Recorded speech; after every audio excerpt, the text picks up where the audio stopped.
زيزو مش شايف وعبد الله رايق وشلبي حط جون ار2. كل ده في فوز الزمالك على ابو قير في كاس مصر. عد بنا ايها التاريخ لنستعيد ذلك الكبرياء. عد بنا ايها التاريخ فنحن الزمالك فرسانك يا افريقيا. في البدايه طبعا ده ماتش كاس ومع فرقه صغيره فبيبقى فيه صعوبه وساعات كمان بيحصل مفاجآت، ده غير ميعاد الماتش نفسه اللي مش متعود عليه اللعيبه ولا احنا كمان والله. ده غير ان البطوله ما فيهاش غيرنا تقريبا، فمش مقبول عدم الفوز بيها ان شاء الله، لان الزمالك بقاله سنتين ما خدش بطوله محليه ودي اسهل بطوله تخطفها السنه دي باذن الله.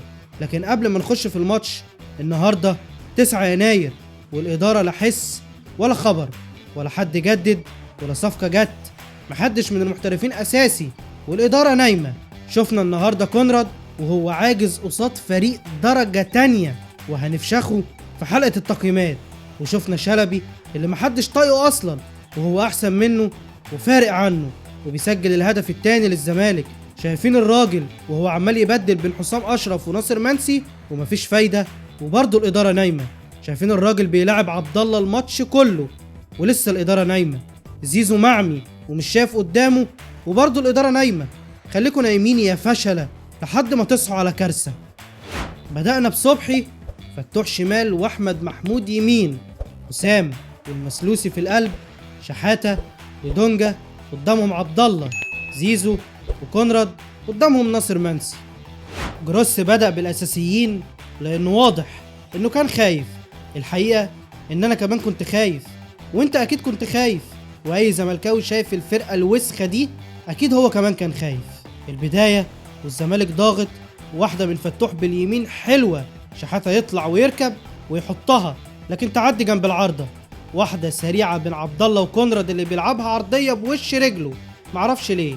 بعدها عرضيه سهله جدا ومش محتاجه حاجه ومحدش معاه مضايقه، لكن الفنان محمد صبحي بيطلعها ركنيه تتلعب، نطلعها ركنيه تاني تتلعب تاني، فتوح يتركب وصبحي يطلع تتلعب تالت ويمسكها الفنان. اخيرا بندي فرقه غالبا مش هتشوف جونك الا من الكور الثابته، 3 كور ثابته ورا بعض. حقيقي ذكاء لعيبه الزمالك قادر يبهرني كل مره اكتر من الاول. بعدها واحده سريعه من 3 لمسات يودوا زيزو لوحده يعمل عرضيه بتدل على مستواه الفتره دي. كمان واحده طويله تروح لزيزو يتقل ويلعبها بالعرض، لكن عبد الله في السماء. عبد الله ياخد لمسه يد على حدود ال 18، زيزو على اللعب يشوط، الحيطه بتفتح فبتعدي والاول للزمالك اخيرا بعد كذا هجمه، والاهم انها من كره ثابته. الواحد كان خلاص نسي اننا ممكن نسجل من كره ثابته على حدود ال 18، ويا ريت يكون في تدريب عليها لان مش بس بتخلص ماتشات دي بتخلص بطولات كمان. واحده لابو قير، فتوح بيبيع نفسه، تتلعب عرضيه ربنا بيسترها والواد بيقلش.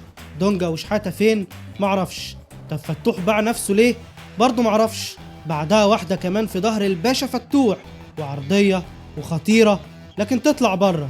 المسلوسي سايب الواد وفتوح بيه مش عارف يقف صح قصاد ابو قير. حارس ابو قير معاه الكوره، منسي ضاغط وياخد ويديها لزيزو يحطها في العارضه تترد ليه وضربة جزاء. زيزو على التنفيذ وزي ما الكل كان متوقع يحطها زي الخرا والحارس يصد. انت مش فايق ومش مركز يبقى تسيبها، مش عيب على فكره، ما في عبد الله ومحدش هيسأل انت سبتها ليه، طب اديك ضيعتها والضغط زاد عليك وابوك ده هيوديك في داهيه وانت حر بقى. الكره مع عبد الله لكن بيهنك تقريبا لحد ما الكل بقى تسلل وبينتهي بيها الشوط الاول. الشوط التاني يبدأ، جروس بيغير يطلع فتوح وينزل عمر جابر ويلعب ناحية الشمال، مش عارف في إصابة ولا بيريحوا في اللي جاي ولا جروس جاب آخره من اللي بيعمله فتوح وال2 متر اللي بيلعب فيهم. المهم كورة بيوصلوها 3 مرات ورا بعض الكونراد اللي مش عارف يعمل عرضية صح ولا عارف يعدي، والكلام ده قصاد فريق درجة تانية. هو ده المحترف اللي بياخد بالدولار يا مجلس فاشل برخصة.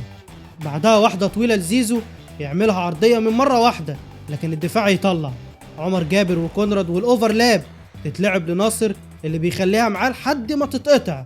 يتدخل جروس ويريحنا من كونراد وينزل شلبي، ومنسي يخرج وينزل حسام اشرف.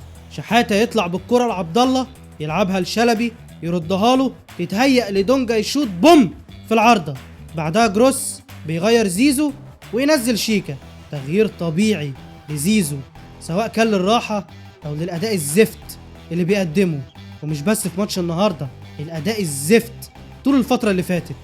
كرة مع حسام يقع تتلعب في ظهره، تتعكس الناحيه التانيه، لكن احمد محمود مغطي واقف على رجله. وفي اخر الدقايق كالعاده شحاته بيخرجنا بالكوره ويدي لعبد الله اللي بيلعبها لشلبي اللي بيقطم لجوه بوم ار2 في البعيده. يا عيني، بن شلبي ده ولا مين؟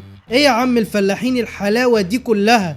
لقوا مستلم وقاطم لجوه وحاطط في البعيده، كل ده في كرة واحده؟ لا وكمان بتنهينا بيها الماتش. ده خلاص كده اقفل يا عم الشوط والماتش كله على كده. طبعا زي ما قلنا تشكيل النهارده الراجل لعب تقريبا بمعظم الاساسيين، وده ان يدل على حاجه مهمه جدا، ان الراجل خايف. تخيل لما يوصل بينا الحال ان احنا خايفين من فرقه درجه تانية. عاده في ماتشات الكاس، خصوصا الماتشات اللي بتبقى في الاول، بنلعب فيه جزء بسيط من الاساسيين والباقي بيبقى بدلة، وبينزل بدلاء البدلة. لكن النهارده الراجل بيلعب بالاساسيين وهو كسبان 1-0، بينزل برضه اساسيين. مفيش حد النهارده من الاحتياطي خد غير صبحي، ده لو اعتبرناه يعني انه ممكن يكون احتياطي، واحمد محمود. الباقي كله اللي لعب اساسي واللي نزل برضه اساسي، يعني مفيش دكه. ده غير طبعا مصيبه المحترفين، الراجل ما بيشاركش محترفين. النهارده شلبي نزل زي ما قلت وكان احسن من المحترف اللي انت جايبه تقريبا بتديله $700,000. هي دي الفرقه اللي معانا؟ فريق درجه تانية قاعدين قلقانين منه، والمدير الفني بيلعب بالتشكيل الاساسي ومش عارف يدي ولا يشوف اي لعيب بديل ما بيلعبش. الناس كانت عايزه تشوف عاطف، ناس عايزه تشوف سيف جعفر، مش هتشوف لان الراجل خايف. والكاس اصلا فيه مفاجآت. الراجل بيدي رساله واضحه، انا معيش حد، لا معايا اساسيين كاملين ولا معايا دكه ولا معايا محترفين. والاداره برضو نايمه، الناس اللي حواليهم خلاص اقنعوهم ان احنا مفيش مشكله، احنا اول دوري، اول كونفدراليه، متصدرين المجموعه، الفرقه زي الفل، والحمد لله خدنا سوبر افريقي.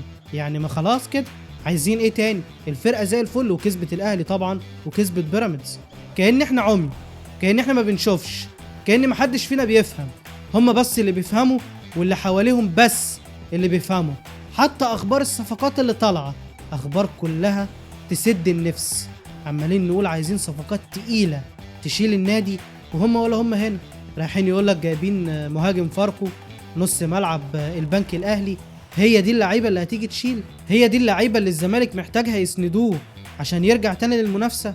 الواحد ابتدى والله يفقد الامل في الاداره دي، مش بس لانها غبيه، لانها كمان مش عايزه تشتغل.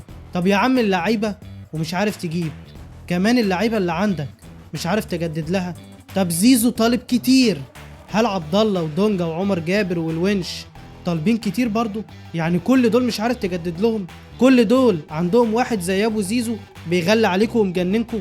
مفيش شغل ومفيش اداره، ومع الناس دي كده الواضح ان مفيش امل.